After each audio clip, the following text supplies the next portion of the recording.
A continuación, estaremos con la participación del maestro Manuel Llano, de Cartocrítica. Maestro Llano estudió comunicación y posteriormente una maestría en antropología social en la Universidad Iberoamericana. Él está especializado en estrategias para la conservación de la biodiversidad por el Tecnológico de Monterrey y en sistemas de información geográfica por el Environmental Systems Research Institute. Ha trabajado en diversos proyectos e iniciativas de conservación de la biodiversidad y defensa del territorio y sus recursos naturales en México, Centroamérica y Asia Meridional, promoviendo la transparencia y el acceso a la información pública georreferenciada para una gestión integral del territorio. Es director de Cartocrítica, investigación, mapas y datos para la sociedad civil. Adelante, maestro Llano. Muchísimas gracias. Me da mucho gusto estar aquí. Y denme un segundo para compartir la presentación. Creo que ya estoy listo.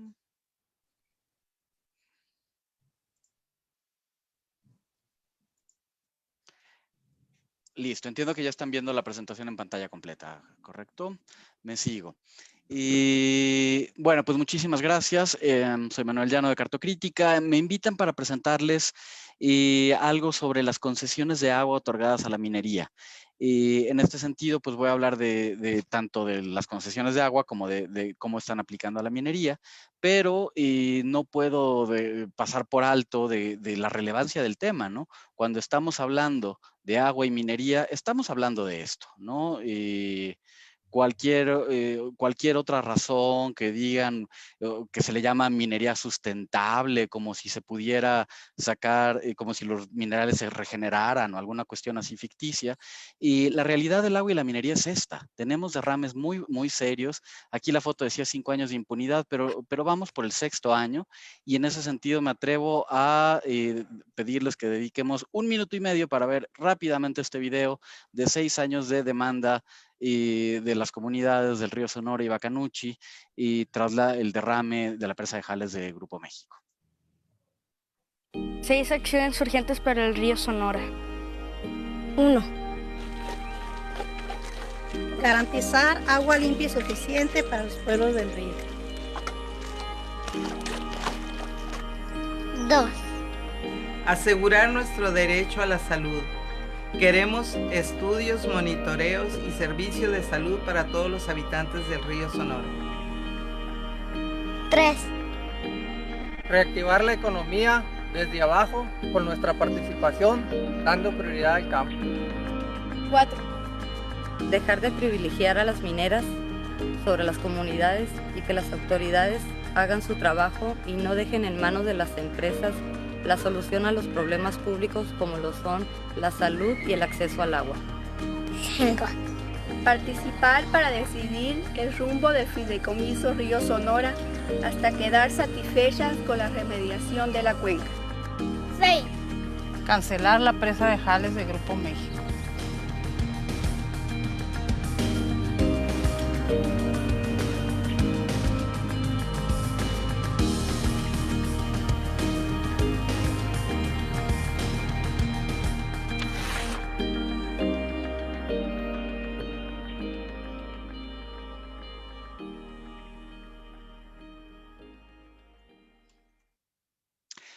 Listo. Y bueno, ahora sí entro en materia, pero pues no podíamos dejar pasar eso por alto, ¿verdad?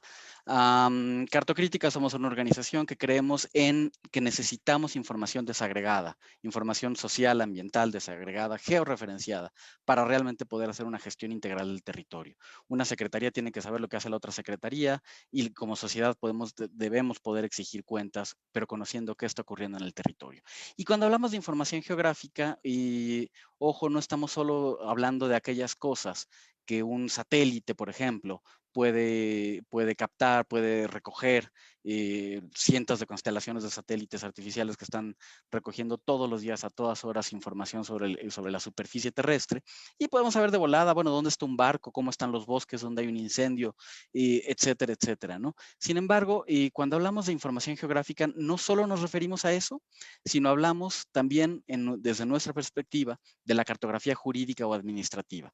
Es decir, tenemos la caracterización del entorno físico, la geología, la edafología, la hidrografía, la vegetación, Pero también tenemos esto, los permisos, las concesiones, las autorizaciones, las zonas de veda, los ordenamientos, todo aquello que configura el territorio y que no se ve desde un satélite, ¿no? Y mientras podemos saber de inmediato cómo está un bosque, pues resulta que podemos tener todas las discusiones como las que ahorita estaban en el chat de ¿y cuánta agua usan? ¿Y dónde están sus permisos? ¿Y cuánto pagan? Y entonces, y estas cosas no tenemos acceso a ellas, ¿no? Aunque posiblemente se otorga un permiso, un contrato que se firma en una oficina aquí cerca del domicilio donde estamos, yo qué sé, pero eso no vamos a tener acceso, o a veces porque está reservada la información, o porque no se genera en un formato público, etcétera, etcétera. Y en este escenario es que nos tenemos que preguntar, bueno, como ciudadanos, ¿cómo le hacemos para saber cómo se configura el territorio? ¿Quién tiene el agua? ¿Quién tiene los minerales? ¿Por qué el bosque en una zona está protegido y en otro no? ¿Una montaña de quién es? ¿Cuántos derrames de hidrocarburos o de una presa de Jales ocurrieron en el último año y en dónde? ¿Cuántas industrias realizan sus descargas tóxicas al río que pasa enfrente de mi casa? Pero sobre todo, ¿cuántas solicitudes de información un ciudadano cualquiera tendría que realizar y hacia cuántas dependencias de gobierno para tener la mínima idea del estado que guarda su territorio? Resulta que tenemos que ser expertos en transparencia, expertos en diseño de la estructura de gobierno, tener recursos, tiempo para poder enterarnos de qué está pasando en la tierra donde vivimos. Un ejemplo de esto, y déjenme, voy entrando en materia hacia el lado del agua para luego irnos a la minería. Desde el lado del agua, tenemos aquí rápidamente, estos son los acuíferos. Los acuíferos según la Conagua, creo que son 654, si no me falla la memoria, ahorita pintados de cualquier color. Y ahora seguimos en este mapa viendo los acuíferos, pero aquí me tomé la libertad de señalar de cuáles de los límites de los acuíferos en realidad son límites estatales, ¿no? Y si viéramos los límites municipales, veríamos que muchísimas de estas supuestas delimitación de los acuíferos, pues eso, son delimitaciones municipales o estatales. ¿Cuál es el problema de esto? Bueno, pues que no obedece a ningún criterio geológico, hidrológico, sino un criterio político administrativo. Y entonces, por ejemplo, podemos observar, yo que sé, acá en Baja California Sur y Baja California, como pues lo que posiblemente sería un continuo, pues en realidad en Baja California nos dicen que aquí hay disponibilidad de agua, pero pasando esta línea imaginaria o la frontera entre las entidades, pues aquí ya no hay, ¿no? Y lo mismo se repite en muchas otras entidades. Nos vemos como una realidad política configura en la realidad la disponibilidad de un recurso que no se rige por estos supuestos, ¿no? Y ustedes creen que los flujos de agua subterráneos van a estar muy preocupados de dónde está el límite estatal, ¿no? Pero esta es la política del agua, esta es la política conforme se publica en el diario oficial, la disponibilidad, ¿no? Y luego, si todavía volteamos a ver las regiones acuíferas, y en este caso de Estados Unidos y de México, pues nos topamos con que, pues como que no se parecen, ¿no? Digo, no tendrían por qué ser iguales, las características geológicas cambian, pero pues evidentemente que estamos ante escenarios muy distintos de cómo se han construido estas realidades. Y de aquí me brinco rápidamente hacia las concesiones y asignaciones de agua. Y aquí lo que tenemos son en amarillo, los puntitos amarillos son asignaciones de uso de agua público doméstico a los organismos operadores. En verde tenemos las concesiones de agua para el sector agrícola y pecuario. En rojo, por ahí unos puntitos son menos, son los de uso de agua industrial, y algunos otros que no se alcanzan a ver en esta escala del mapa son de generación de energía eléctrica. Y por supuesto vemos toda esta varicela que le dio al Golfo de México y a Estados Unidos y a Guatemala y Belice y demás lugares, que son concesiones de agua, pero ¿cómo es que tenemos concesiones de agua en Guatemala o en Estados Unidos o a la mitad del mar? Y bueno, aquí seguimos viendo un acercamiento de lo mismo. Ahorita les platico por qué tenemos eso. Pero bueno, de entrada, ¿qué sabemos de cada concesión? Pues la información que nos da el REPDA, el Registro Público de Derechos de Agua, nos informa el nombre del titular, cómo se registró, el número del título, el volumen anual concesionado, pero ojo, no el volumen de agua extraído, únicamente el volumen concesionado, posiblemente una concesión de agua que tenga 20 años, y pues ese numerito escrito en una hoja a máquina de escribir es el que tenemos aquí. No tenemos idea cuánta agua está extrayendo cada concesionario. Y Y si volteamos, seguimos con las concesiones y vemos aquellas concesiones de agua que tienen una evidente mala georreferenciación, y por evidente me refiero a que de plano cayeron fuera del territorio nacional, ¿no? En Mali, en las Galápagos, en Canadá, donde sea, pues tenemos el 7.3% del volumen, 4.711 títulos que están fuera del territorio nacional.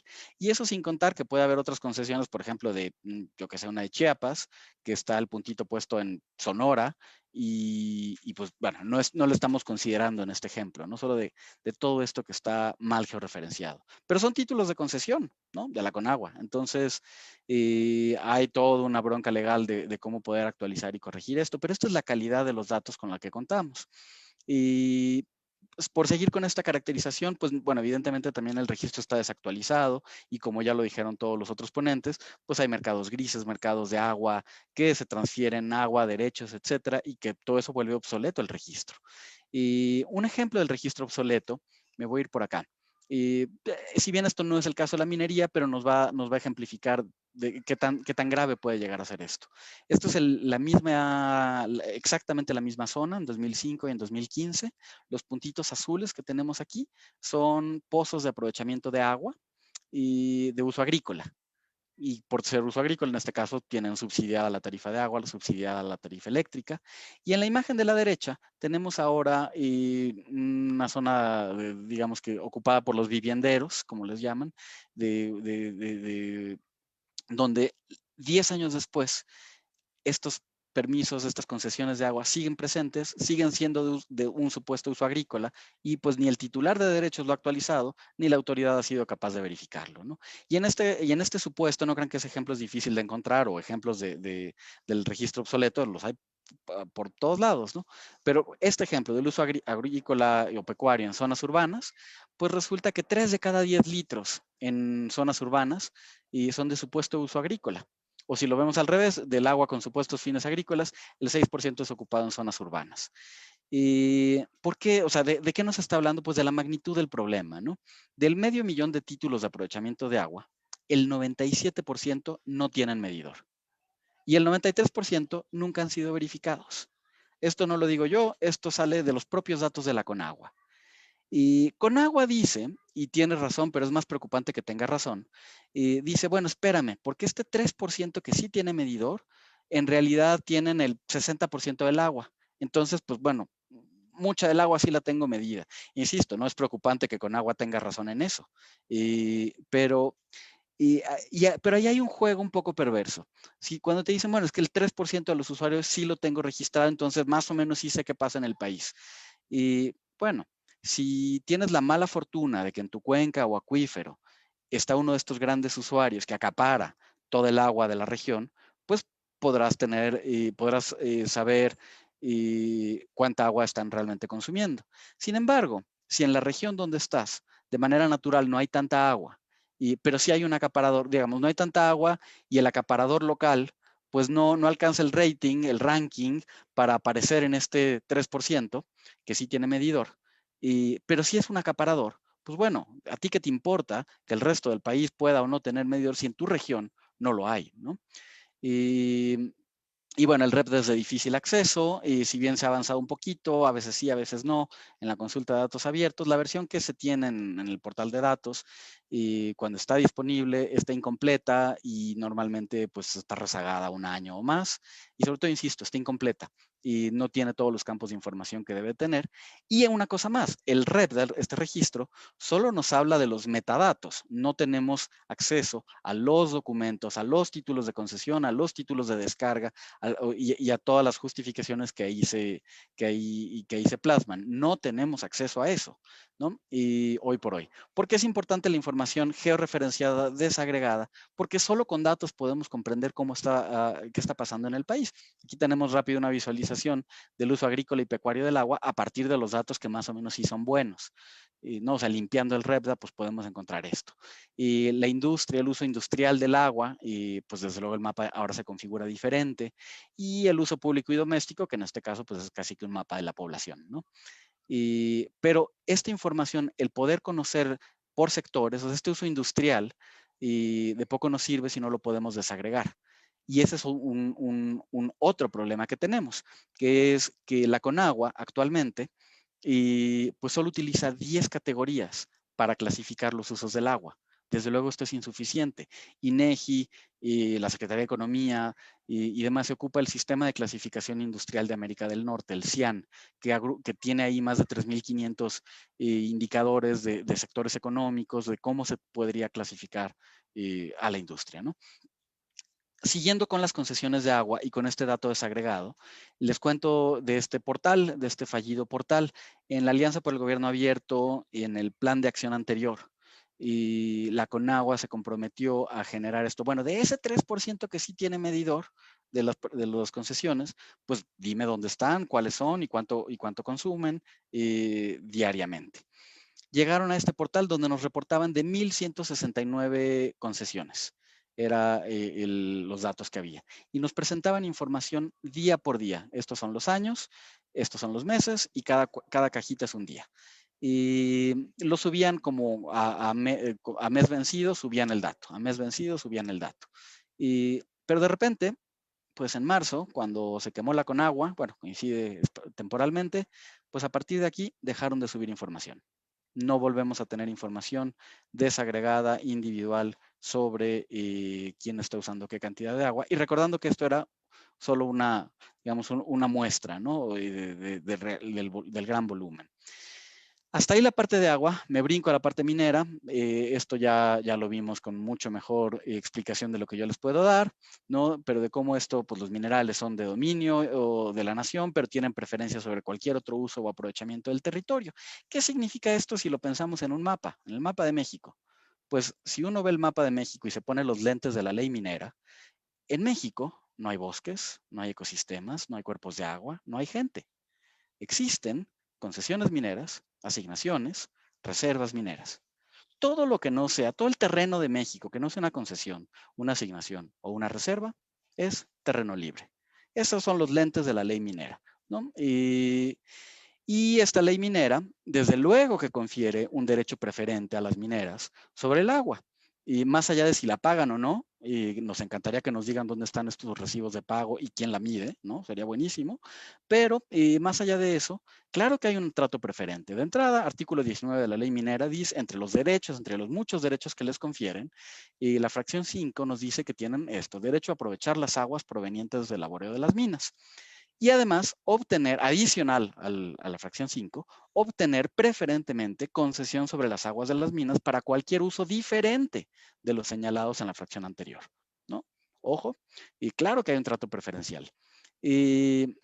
Cuando nos vamos a las concesiones mineras, el número ha descendido, ¿no? El pico de superficie concesionada, 2013 por ahí, ha descendido.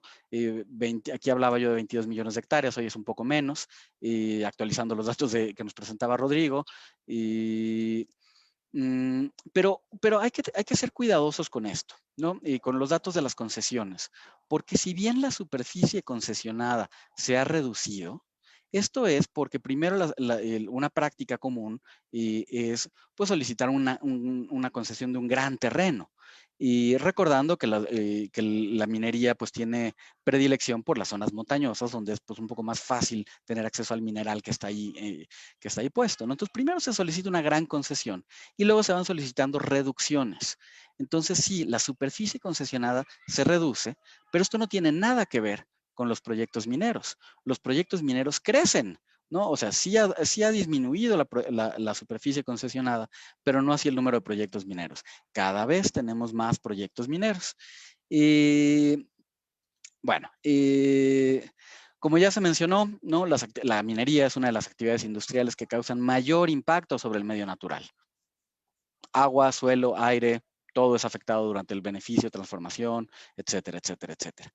Pero entrando en materia en concreto de agua, hay que recordar que son como tres dimensiones de las afectaciones al agua de la minería. Por un lado, la disponibilidad, que se refleja en un alto consumo y acaparadores y destrucción de las fuentes de agua, ¿no? Y por otro lado, la calidad, ¿no? Entonces nos afectan, acaparan el agua, hay un alto consumo, se destruyen fuentes de agua y además se afecta la calidad del agua. Y bueno, ¿por qué debemos de voltear a ver concesiones mineras? Bueno, pues porque ahí viven en la superficie concesionada directamente, sin contar los que están cuenca abajo, río abajo, ¿no? Pero nada más de la población que vive dentro de las áreas concesionadas y que nunca fueron consultados, viven 5.171.000 personas, de acuerdo al censo del 2010. Hoy seguramente un poco más. Y pueblos indígenas, pues también tenemos que el 66% de las concesiones está dentro de un núcleo agrario, y los principales pueblos que tienen su parte de su territorio afectados, el pueblo tarahumara, el pueblo tomí, el pueblo tepehuán, el pueblo zapoteco, ¿no? Y sabiendo que hay muchos más. Ahora, ¿qué pasa, no, con la información? ¿Cómo es nuestro acceso a la información desagregada, proyecto por proyecto del sector minero? Es prácticamente inexistente. Y ejemplo, en el 2015, conocer ya nada más el catastro minero costaba 8 millones de pesos. Si queríamos tener acceso a conocer dónde estaban las concesiones. De los estudios de geoquímica, que es este favor que hace el Servicio Geológico a las empresas mineras de hacer esta prospección indirecta y que luego sí lo vende, pero a un precio subsidiado, pues también, o sea, era información generada con recursos públicos, pero si querías conocer el país, pues tenías que pagar 19 millones de pesos, ¿no? La lógica era esta en el catastro minero. Pues por cada carta, escala unos 50,000 como las de INEGI, tenías que pagar un monto, decía la Ley Federal de Derechos, ¿no? Para conocer el catastro minero.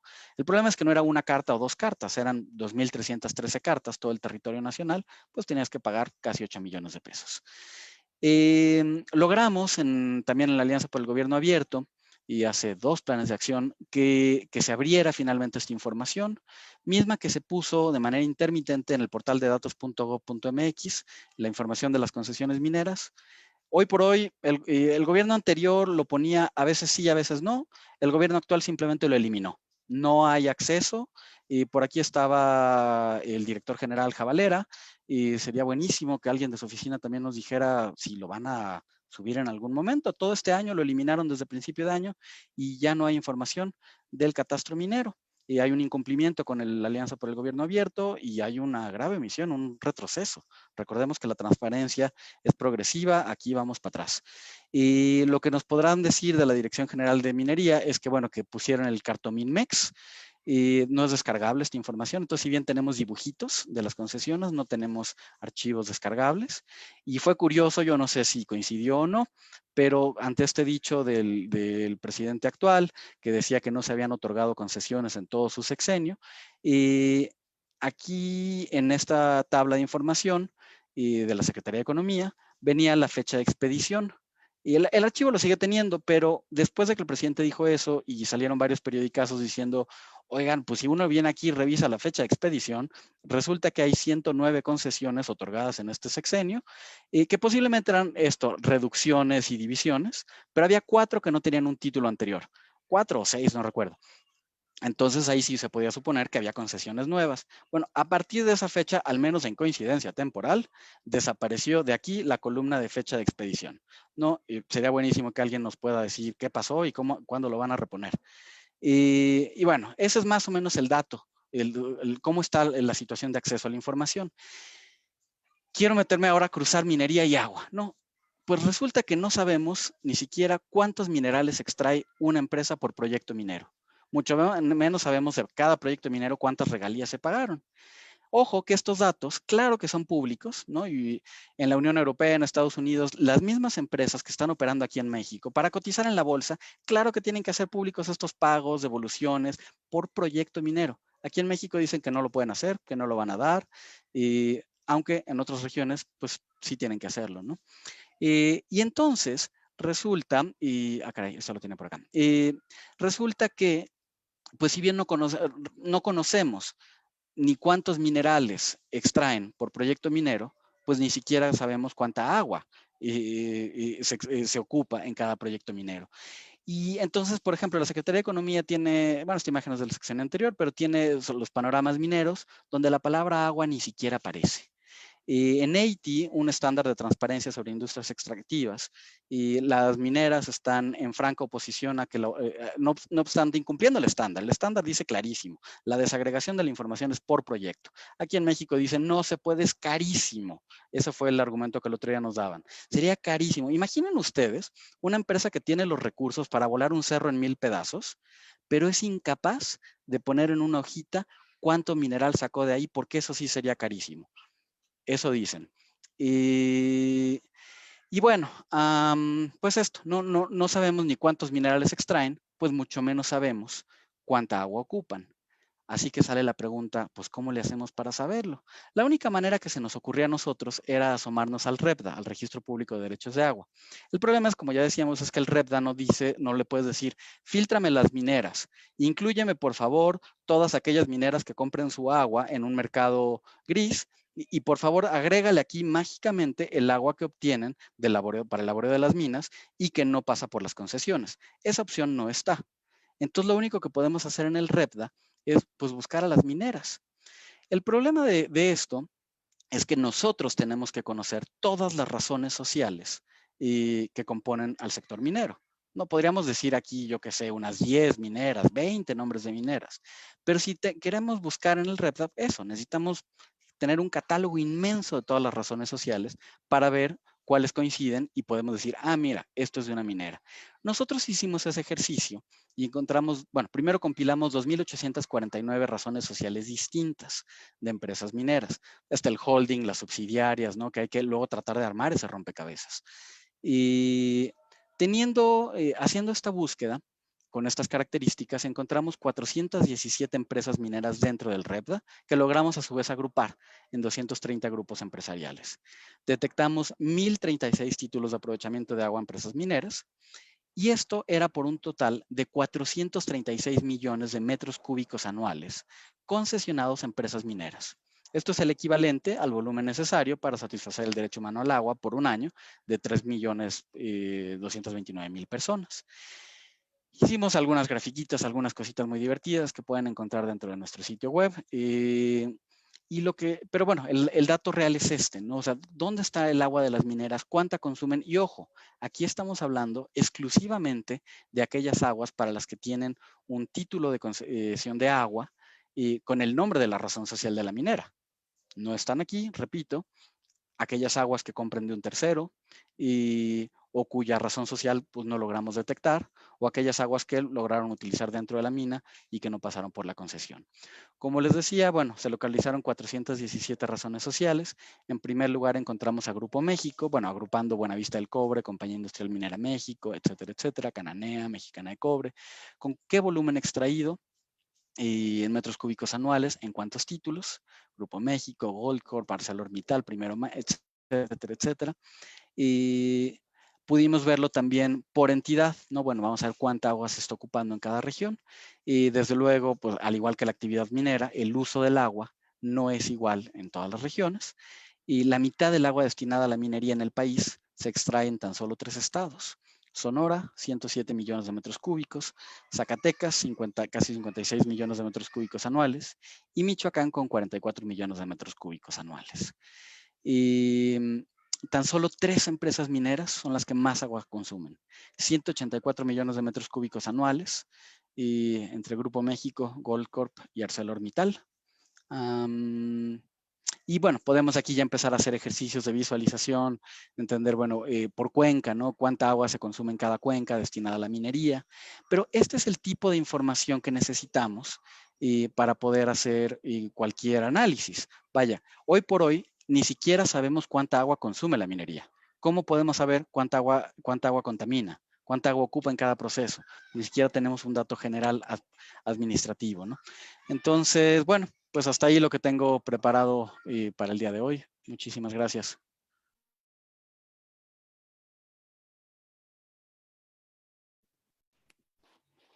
Muchísimas gracias a ti, maestro Manuel Llano, por esta plática sobre el tema de las concesiones de agua para la minería.